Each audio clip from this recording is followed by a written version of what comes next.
Polite expressions for asking help in English. Hello, dear learners. Today, we're going to focus on a vital aspect of conversational English: polite expressions.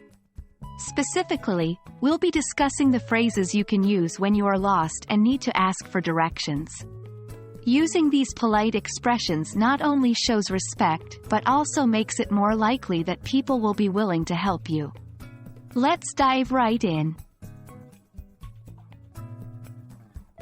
Politeness is key in many cultures, and the English-speaking world is no exception. Using polite expressions can help you come across as respectful and considerate. It also sets the tone for a positive interaction. The most common phrases you might use when asking for help are, "Excuse me," "Pardon me," and "I'm sorry to bother you." The phrase, "excuse me," is one of the most versatile polite expressions in English. You can use it to get someone's attention, to apologize, or to indicate that you didn't hear something. When you're lost, you might start your request for directions like this. "Excuse me, could you please tell me how to get to the library?"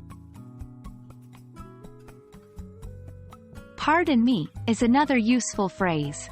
It's often used as a polite way of saying, "I didn't understand," but you can also use it to politely get someone's attention. Here's how you might use it when asking for directions. "Pardon me, I'm trying to find the railway station.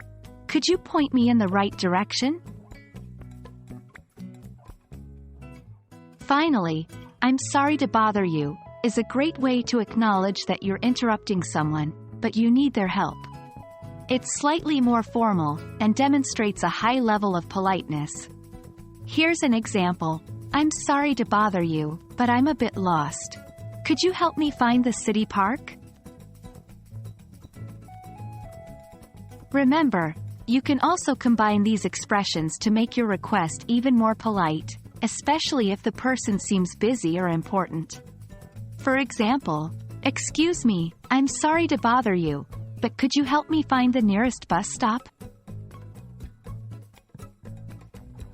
That wraps up our discussion on polite expressions you can use when asking for directions in English. Remember, it's not just about the words you use, but also your tone of voice and body language. So, keep practicing, stay positive, and don't be afraid to ask for help. "Excuse me," "Pardon me," and "I'm sorry to bother you" will be your helpful tools in this journey. See you in the next video.